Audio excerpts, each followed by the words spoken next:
Hi guys, welcome back to my channel.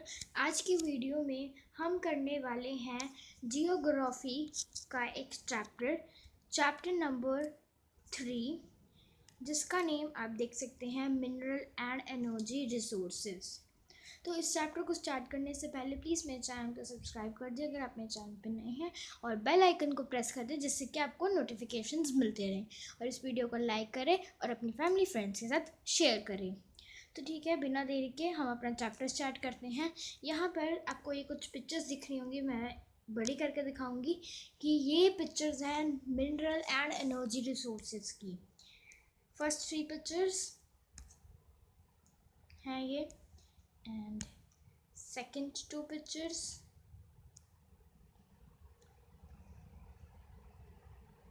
Third 3 pictures. तो ये है हमारे मिनरल एंड एनर्जी रिसोर्सेज, जिसके बारे में आज हम पढ़ने जा रहे हैं। तो सबसे पहले हम पढ़ेंगे कि जो मिनरल रिसोर्सेज है वो क्या होते हैं।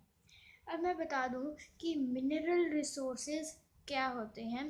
मिनरल रिसोर्सेज वो रिसोर्सेज होते हैं जो हमारे नेचर के लिए जो है, जो हमें नेचुरली मिलते हैं, उन्हें हम मिनरल रिसोर्सेज कहते हैं। नेचुरल, यहाँ पे natural resources, minerals are important natural resource and have been used by human since prehistoric times।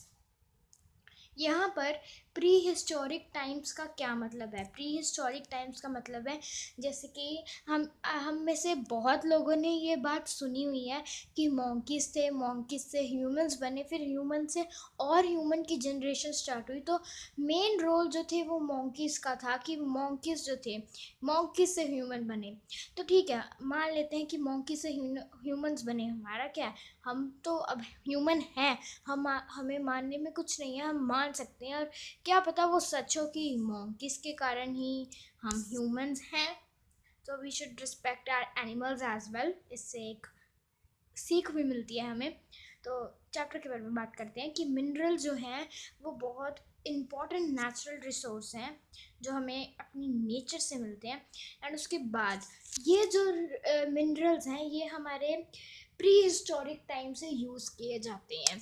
Coal, petroleum, ये सब बहुत पुराने हैं। और उसके बाद जब अर्ली ह्यूमंस आए थे, अर्ली ह्यूमंस यानी कि मॉन्कीज के बाद जो ह्यूमंस बने थे उन्हें अर्ली ह्यूमंस का नेम दिया गया। ठीक है, तो अब अर्ली ह्यूमंस जो थे वो यूज़ करते थे स्टोन यूज़ करते थे। किस लिए यूज़ करते थे? टूल्स एंड वेपन्स बनाने के लिए। टूल्स एंड वेपन्स बनाने के लिए उन्हें स्टोन चाहिए था। अब एक बात तो ये ज़रूर है कि अगर दुनिया में कोई आएगा तो उसका नाम ज़रूर होगा। अगर दुनिया में कोई आएगा तो उसका नाम ज़रूर होगा। इसीलिए मॉन्कीज के बाद जो लोग आए उनका नाम था अर्ली ह्यूमंस। तो ऐसे फर्स्ट स्टेज में जो आया उनका भी कुछ नाम था। तो फर्स्ट स्टेज में स्टोन एज आई। स्टोन मतलब जैसे कि अर्ली ह्यूमंस ने स्टोन्स यूज़ करे वेपन्स बनाने के लिए। तो यही बात है कि फर्स्ट स्टेज थी उसे हम बोलते थे स्टोन एज। और यहाँ पर हमारे पास फोर्थ पॉइंट है कि copper was the first metal. Copper was the first metal, कितनी इंटरेस्टिंग थिंग है। अगर कोई हमसे पूछेगा what was the first metal, name the first metal, तो हम बोलेंगे copper was the first metal which was discovered and used and marked as the copper age, जिसे कॉपर एज भी मार्क किया गया है। तो फर्स्ट मेटल कॉपर था, उसे डिस्कवर किया, उसे नाम दिया गया कॉपर एज। उसके बाद लास्ट में जब आई वो आई थी ब्रॉन्ज एज। तो जब वो ब्रॉन्ज एज आई थी उसको बाद में नाम दे दिया गया आयरन एज। ब्रॉन्ज एज को थोड़े समय बाद नाम दे दिया गया आयरन एज। तो ये लास्ट के 3 पॉइंट्स बहुत ही इम्पोर्टेंट है, अभी भी पूछे जा सकते हैं कि पहला स्टेज कौन सा था, पहला मेटल कौन सा था, ब्रॉन्ज एज का जब नेम चेंज हुआ था तो उसका दूसरा नेम क्या रखा गया था। तो ठीक है, बढ़ते हैं अगले पेज पे। अब हम पढ़ेंगे कि मिनरल्स क्या होते हैं, व्हाट आर मिनरल्स? मिनरल्स जो होते हैं वो नेचुरल अकरिंग सब्सटेंस होते हैं. Minerals are natural occurring substance that are solid and stable, that are solid and stable at room temperature. Room temperature, this is the main question. हमें अगर पूछा जाए कि जो मिनरल्स होते हैं वो कैसे होते हैं, तो हम बोलेंगे minerals are solid and stable at room temperature which are representable by a chemical formula. Minerals को हम एक केमिकल फॉर्मूला की तरह भी रिप्रेजेंट करते हैं. यूजुअली जो हम उसे रिप्रेजेंट करते हैं वो है biogenic and has an ordered atomic structure. It is different from a rock which can be aggregate of minerals or non-minerals and does not have a specific chemical composition. तो अब जो मिनरल्स हैं वो rock से अलग होते हैं. अब हम सोचेंगे कि जो मिनरल्स हैं, शॉर्ट फॉर्म में लिख रही हूँ मिन एंड ROC यानी कि रॉक. ठीक है, अब हम सोचेंगे जो मिनरल्स हैं तो वो तो हमें रॉक से मिलते हैं. नहीं, मिनरल्स हमें रॉक से नहीं मिलते. मिनरल्स जो हैं, मिनरल्स और रॉक्स ये डिफरेंट है. मिनरल्स एंड रॉक्स डिफरेंट है एंड इनके अंदर बहुत डिफरेंट कॉम्पोजिशंस भी हैं, जैसे कि aggregate of minerals, non minerals, और इनके अंदर एक स्पेसिफिक केमिकल कॉम्पोजिशन भी नहीं है. और एग्जैक्ट डेफिनेशन मिनरल की अंडर डिबेट है कि specially with respect to the requirement a varied species be a biogenic and to be a lesser extent with regards to it having an ordered atomic structure. The study of mineral is called mineralogy. Main question कि the study of mineral is known as mineralogy. ये है main question. The study of minerals is known as mineralogy. एक बार मैं इसको detail करके बता देती हूँ. मिनरल्स की जो स्टडी होती है हम उसे मिनरलॉजी बोलते हैं. Let's move to into next slide. Different kinds of minerals. यहाँ पर अब पिक्चर है डिफरेंट काइंड्स ऑफ मिनरल्स की. यहाँ पर हम देख सकते हैं ये 4 टाइप्स ऑफ मिनरल्स जो हैं वो हमें दिखाई दे रही हैं.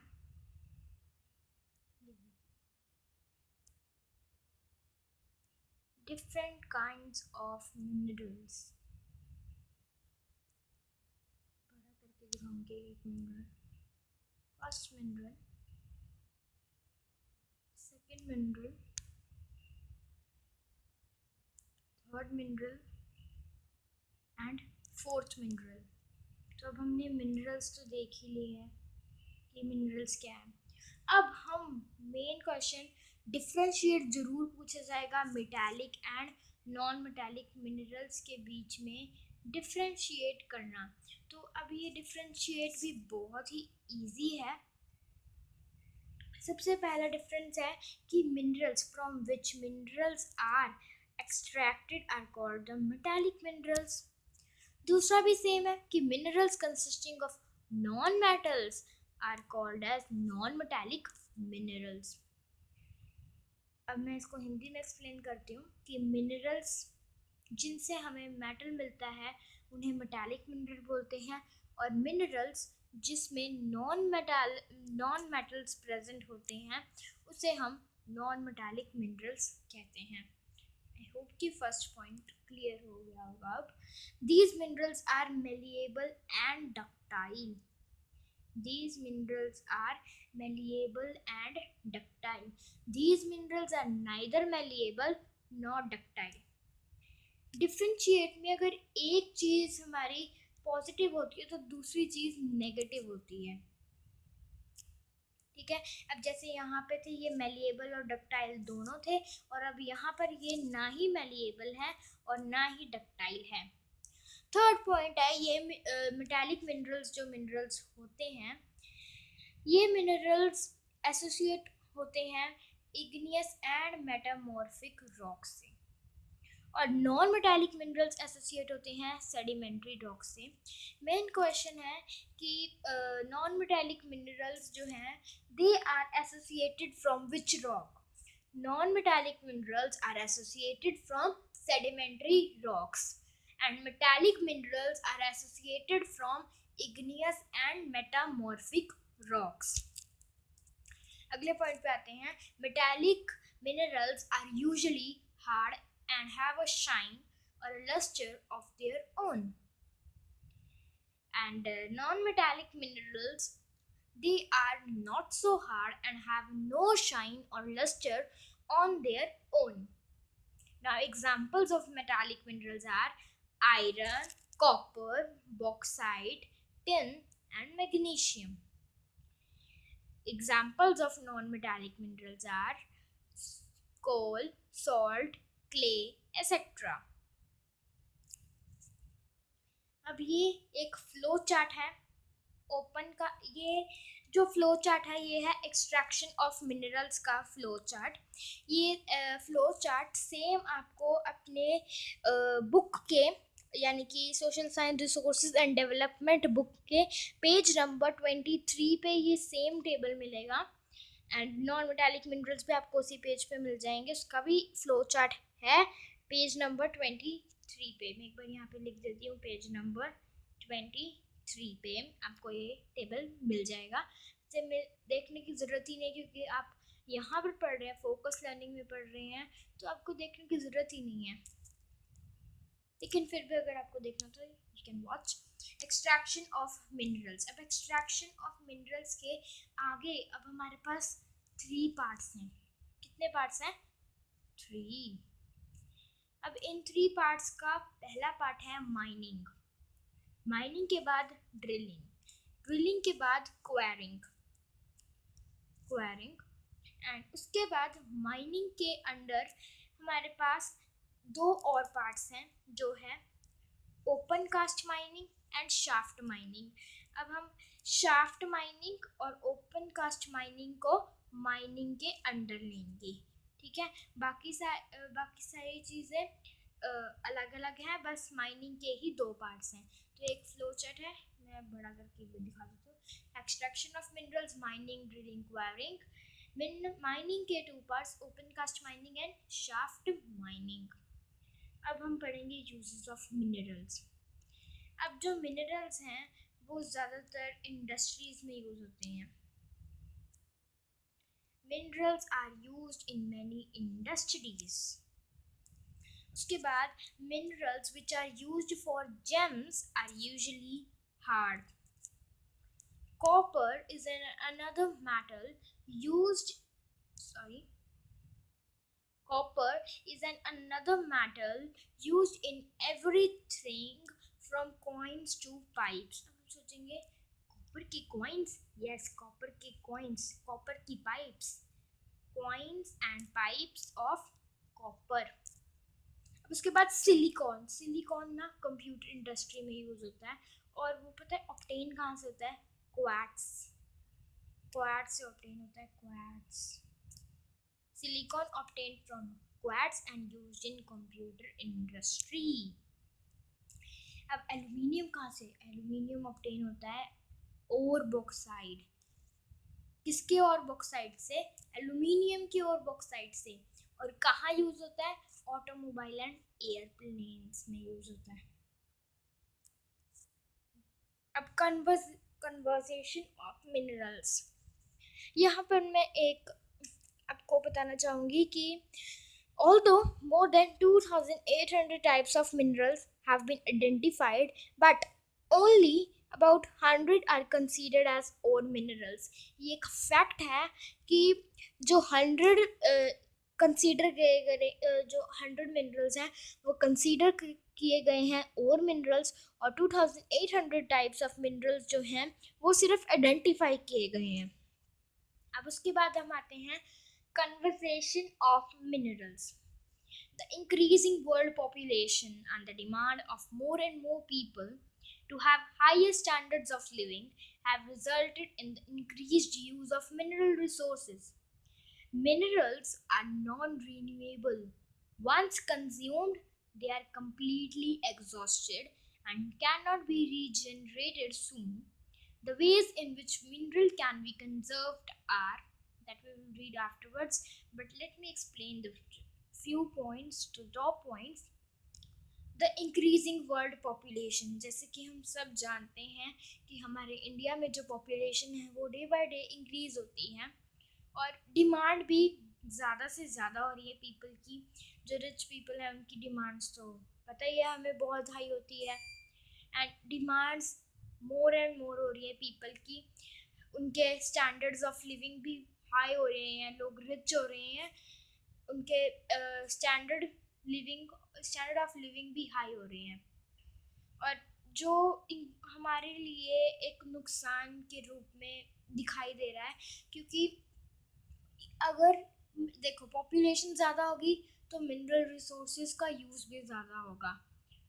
अब डिमांड तो ज़्यादा है ही है और उनके हायर स्टैंडर्ड ऑफ लिविंग की भी है और अब ये हमारे लिए मतलब पूरे वर्ल्ड जहाँ पर भी पॉपुलेशन इंक्रीज हो रही है वहाँ पर डिफ़िकल्टी है, क्योंकि मिनरल रिसोर्सेज उतने ही यूज़ में आएंगे जितनी पॉपुलेशन बढ़ती जाएगी और अगर एक बार यूज़ हो गए मिनरल्स तो वो ख़त्म हो जाते हैं, वो दोबारा से हमें वापस नहीं मिल सकते मिनरल्स, चाहे जितनी मर्जी कोशिश कर लो। लेकिन जो मिनरल्स हैं वो हमें दोबारा वापस नहीं मिलेंगे, वो नॉन रीन्यूएबल ही रह जाएंगे। अगर एक बार हमने कंज्यूम कर लिया तो वो बस ख़त्म, फिर नहीं मिल सकते हमें।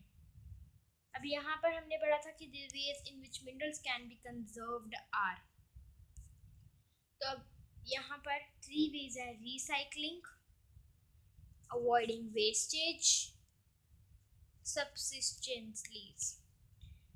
अब उसके बाद recycling. Many metals like iron, gold, silver and aluminium once discarded can be reused by recycling. Avoiding wastage, efficient methods of mining and smelting can avoid wastage of minerals. While using them also, we should take care not to waste minerals. Substantially, alternatives to minerals like biodegradable plastic, wood and other substances should be more widely used. अब recycling क्या है? Recycling में है जैसे कि बहुत metals होते हैं, आयरन, गोल्ड, सिल्वर, एल्यूमिनियम। जब हम मान लो हमारी कोई सिल्वर या फिर गोल्ड की चीज़ है वो टूट गई है, अब हम उसे डिस्कार्ड कर चुके हैं, हम उसे डस्टबिन में फेंक चुके हैं, लेकिन गार्बेज सेंटर्स उन्हें अलग कर कर उन्हें रीयूज़ करेंगे। कैसे? रिसाइकलिंग कर कर। अब हमें वेस्टेज भी अवॉइड करनी है। कैसे कर सकते हैं ताकि वेस्टेज ऑफ मिनरल्स बच जाए? हमें उसे वाइजली यूज़ करना चाहिए, मिनरल्स को हमें वाइजली यूज़ करना चाहिए, उनकी केयर करनी चाहिए और उन्हें वेस्ट नहीं करना चाहिए। और मिनरल्स के ऑल्टरनेटिव्स इस तरह से होते हैं बायोडिग्रेडेबल, जैसे प्लास्टिक हो गए, वुड हो गए और other which should be more widely use. इनको ज़्यादा यूज़ करना चाहिए लेकिन प्लास्टिक्स को नहीं करना चाहिए।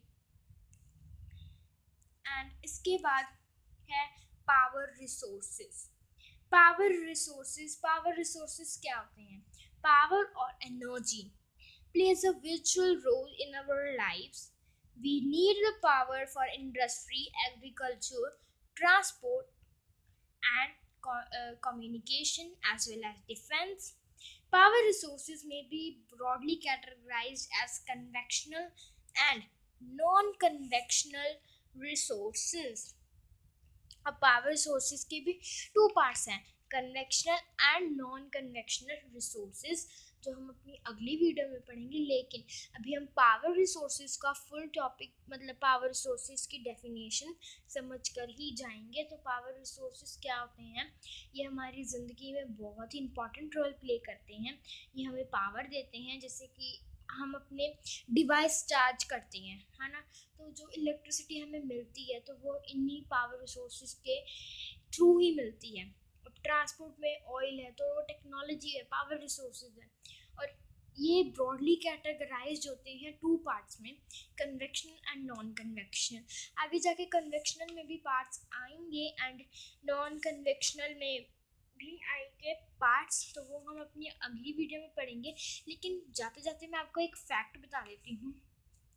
एक अगर ग्रीन डायमंड जो है वो बहुत ही रेयर है, और एक ग्रीन डायमंड है, रेयरेस्ट डायमंड है, ये बहुत ज़्यादा कम दिखता है। और अगर एक रॉक में कॉपर होगा, अगर एक रॉक में कॉपर होगा तो वो रॉक ब्लू कलर की दिखेगी, क्योंकि उसमें कॉपर होगा। जो ये दो फैक्ट्स मैंने आपको बताए हैं, ये मैं अपनी अगली वीडियो में आपको फुल एक्सप्लेन करूँगी कि ऐसा फैक्ट मैंने क्यों बताया। तो अभी के लिए बाय बाय, एंड जाने से पहले प्लीज़ मेरे चैनल को सब्सक्राइब कर देना, वीडियो को लाइक कर देना और अपनी फ्रेंड्स फैमिली के साथ शेयर कर देना। Bye everyone.